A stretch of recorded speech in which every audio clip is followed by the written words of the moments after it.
नमस्कार साथियों, आप सभी का हमारे चैनल में स्वागत है। आज की जो वीडियो होने वाली है अपने राजस्थान की जियोग्राफी से संबंधित होने वाली है, जिसमें अपन ऊर्जा के टॉपिक के बारे में चर्चा करेंगे दोस्तों। ठीक है, तो अपन वीडियो को स्टार्ट करते, ज़्यादा टाइम खर्च नहीं करते दोस्तों, वीडियो को स्टार्ट कर लेते हैं। तो आज की जो वीडियो है दोस्तों ऊर्जा से संबंधित है। तो ऊर्जा की बात करें तो ये किसी भी राज्य की औद्योगिक आर्थिक आधारभूत विकास की महत्वपूर्ण भूमिका निभाती है।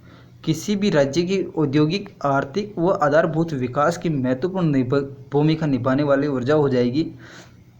और दोस्तों स्वतंत्रता के समय राजस्थान में जो कुल बिजली विद्युत उत्पादन की जाती थी वो 13.2 मेगावाट मतलब की बिजली उत्पादित की जाती थी।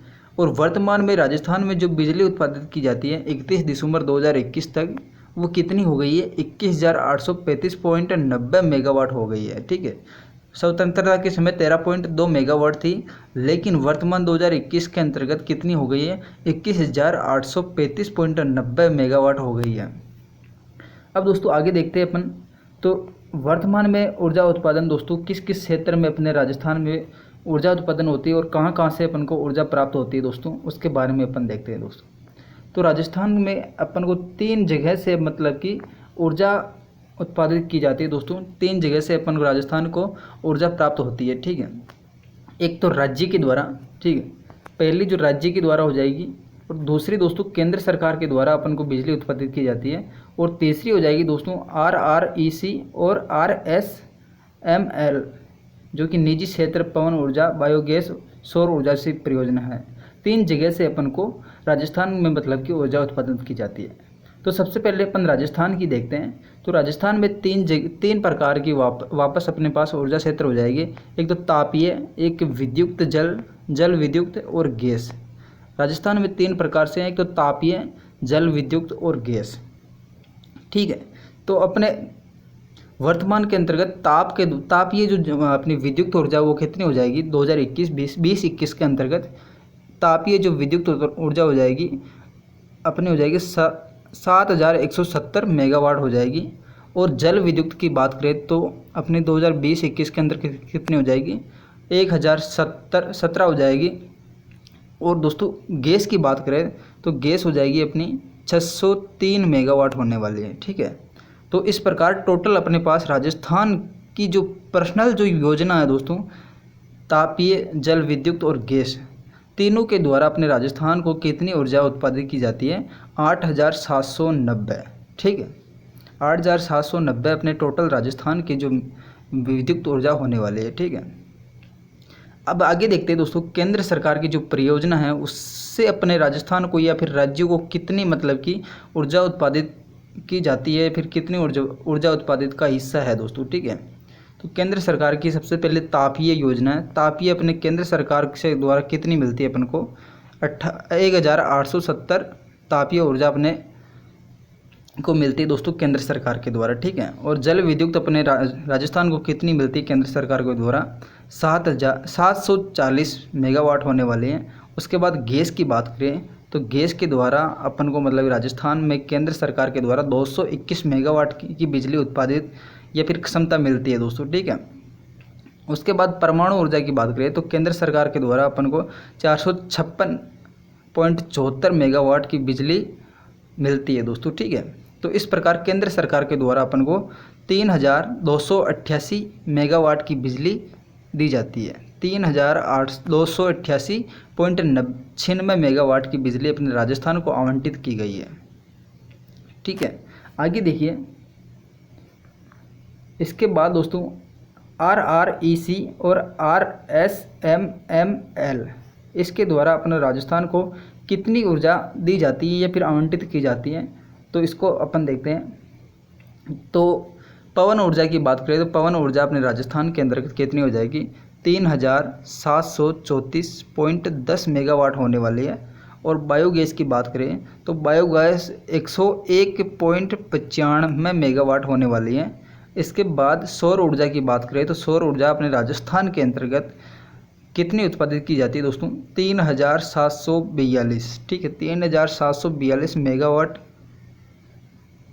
बायोमास की बात करें दोस्तों 2,178 मेगावाट होने वाली है। इसके बाद सौर ऊर्जा की बात करें, सौर ऊर्जा अपने पास हो जाएगी 3,742 मेगावाट।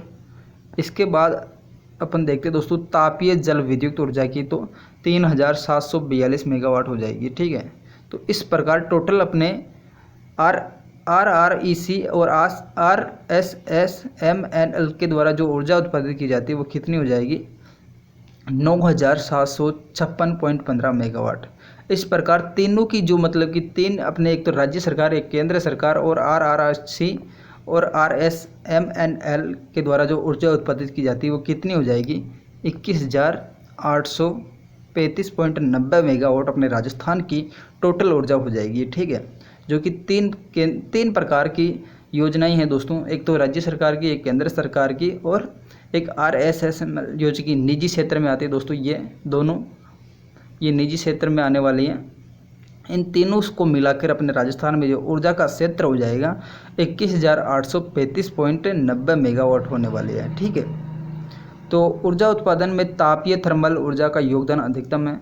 सबसे ज़्यादा जो ऊर्जा उत्पादित की जाती है वो अपने तापीय थर्मल ऊर्जा का योगदान सबसे ज़्यादा है। ठीक है, तापीय ऊर्जा की बात करें तो अपने जो परंपरागत ये जो ऊर्जा स्रोत हैं उनको अपन तापीय ऊर्जा के स्रोत की गिनती में लेंगे। ठीक है, तापीय विद्युत ऊर्जा के अंतर्गत मतलब कि गैस है, पेट्रोलियम वगैरह हैं, ये जो मतलब कि कोयला वगैरह है, ये तब अपने तापीय से संबंधित हो जाएगी। ठीक है, तापीय थर्मल पावर स्टेशन से संबंधित हो जाएगी। सबसे ज़्यादा अपन को प्राकृतिक रूप से जो गैस है या फिर पेट्रोल या फिर कोयला प्राप्त होता है उससे जो बिजली उत्पादित की जाती है वो तापीय श्रेणी के अंतर्गत आती है दोस्तों। ठीक है, जो कि सबसे ज़्यादा अपने राजस्थान में बिजली उत्पादन का क्षेत्र है। आगे देखिए ऊर्जा स्टेशन के प्रकार।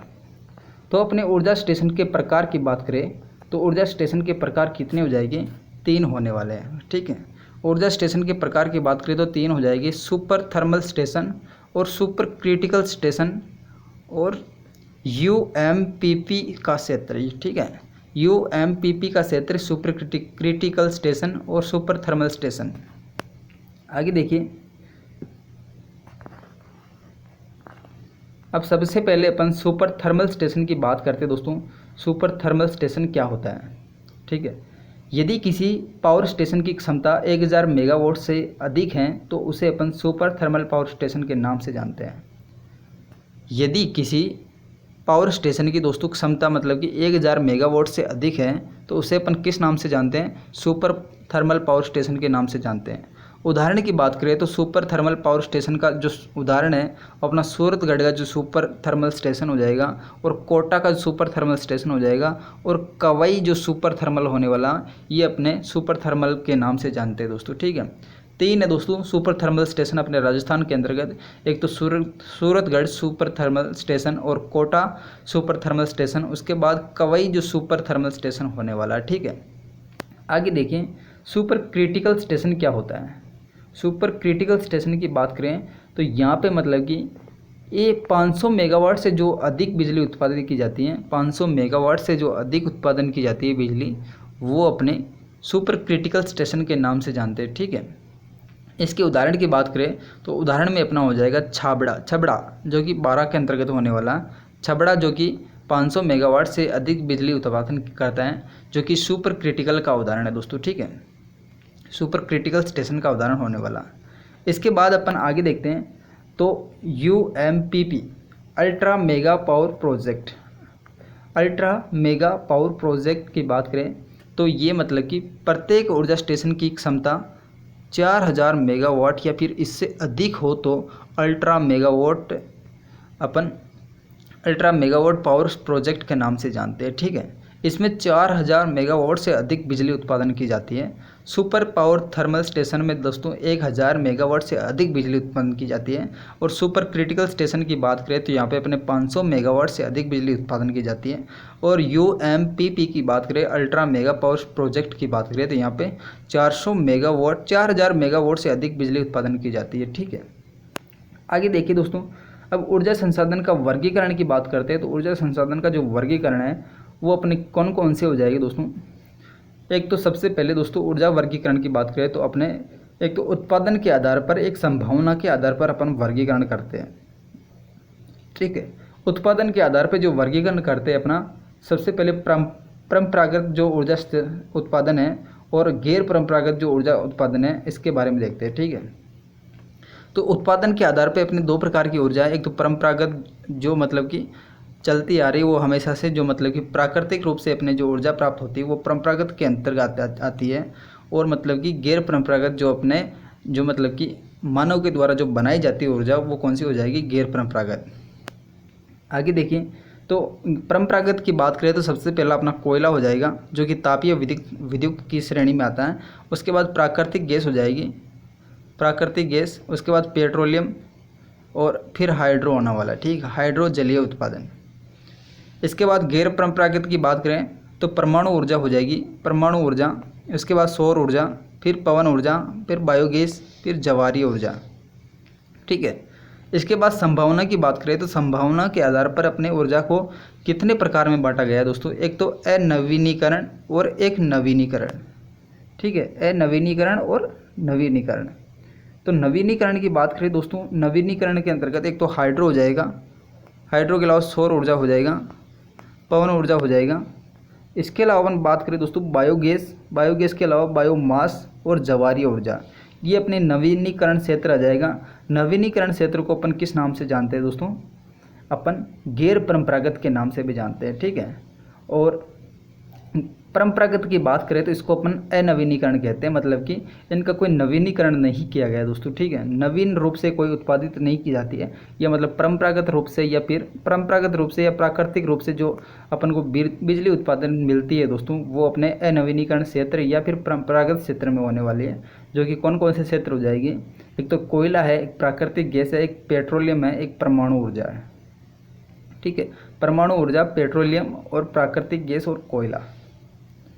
आगे देखिए दोस्तों, अब अपन चर्चा करेंगे एक एक के बारे में। ठीक है, उत्पादन के आधार पर अपने पास परंपरागत रूप से जो ऊर्जा उत्पादन के संसाधन हैं उसके बारे में अपन चर्चा करेंगे। परंपरागत रूप से जो ऊर्जा संसाधन के स्रोत है दोस्तों, उसके बारे में अपन चर्चा करते हैं। तो परंपरागत रूप से जो ऊर्जा संसाधन है वो अपने कौन कौन से हो जाएंगे, कोयला, प्राकृतिक गैस और पेट्रोलियम। वे ऊर्जा संसाधन जिनका उपयोग लंबे समय से किया जा रहा है, जिनसे ऊर्जा प्राप्त करने के लिए नई तकनीकों की आवश्यकता नहीं होती है, वो पारंपरिक ऊर्जा संसाधन कहलाते हैं। ऐसे ऊर्जा संसाधन जो कि लंबे समय से उपयोग में लिए जा रहे हैं और उनके लिए मतलब कि नई तकनीकों की आवश्यकता नहीं होती, उसे अपन किस नाम से जानते हैं, पारंपरिक ऊर्जा संसाधन कहते हैं दोस्तों। ठीक है, तो इसके उदाहरण कौन कौन से हो जाएंगे, एक तो जल ऊर्जा, और उसके अलावा दोस्तों तापीय ऊर्जा। तापीय ऊर्जा के उदाहरण कौन कौन से हो जाएंगे। तापीय ऊर्जा की बात करें, केवल तापीय ऊर्जा, तो यहाँ पे अपने तापीय ऊर्जा में हो जाएगी कोयला, गैस और पेट्रोलियम। ठीक है, इसके अलावा दूसरी ऊर्जा कौन सी हो जाएगी, जल ऊर्जा। तो मतलब कि परंपरागत रूप से कौन कौन सी ऊर्जा उत्पन्न की जाती है, एक तापीय ऊर्जा, एक जल ऊर्जा। ठीक है, तो तापीय ऊर्जा में तीन हो जाएगी अपने कोयला, गैस और पेट्रोलियम। आगे देखिए दोस्तों, गैर परंपरागत की बात करें तो वे ऊर्जा संसाधन जो अपेक्षाकृत नए हो और जिनसे मतलब कि ऊर्जा प्राप्त करने के लिए उन्नत तकनीक की आवश्यकता होती है, तकनीकी या टेक्नोलॉजी की आवश्यकता होती है, उन्हें गैर परंपरागत ऊर्जा संसाधन कहा जाता है दोस्तों। ठीक है, ऐसे ऊर्जा संसाधन जिनको मतलब कि उत्पादन करने के लिए नई टेक्नोलॉजी की आवश्यकता होती है, उसे अपन किस नाम से जानते हैं, गैर परंपरागत ऊर्जा संसाधन के नाम से जानते हैं। ठीक है, उदाहरण की बात करें तो गैर परंपरागत के अंतर्गत कौन कौन से हो जाएंगे, एक तो परमाणु ऊर्जा, जिसको बनाने के लिए अपन को नई टेक्नोलॉजी की आवश्यकता होती है। ठीक है, परमाणु ऊर्जा जिसमें अपन अपने राजस्थान के अंतर्गत राउतबाटा के अंदर जो परमाणु ऊर्जा संयंत्र लगाया गया दोस्तों, वो अपने कनाडा के सहयोग से लगाया गया, जो कि कनाडा की जो इंजीनियरिंग है उनके द्वारा मतलब कि उसके सहयोग के द्वारा अपने राजस्थान का राउतबाटा का जो परमाणु ऊर्जा संयंत्र वो लगाया गया। तो इसके अंतर्गत एक नई तकनीक की आवश्यकता हुई दोस्तों।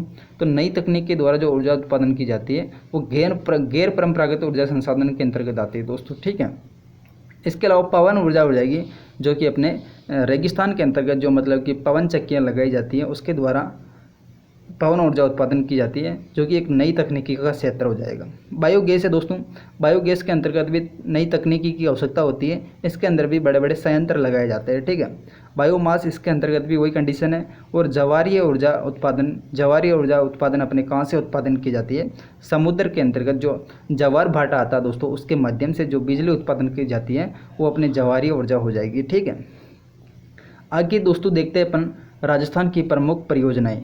जो राजस्थान की प्रमुख ऊर्जा परियोजनाएं हैं उनके बारे में अपन चर्चा करेंगे दोस्तों अगले वीडियो में। Thanks for watching, see you again. अगर वीडियो पसंद आती है तो वीडियो को लाइक कीजिए और चैनल को सब्सक्राइब कर लीजिए ताकि मेरी प्रत्येक वीडियो आप तक समय पर पहुंच सके।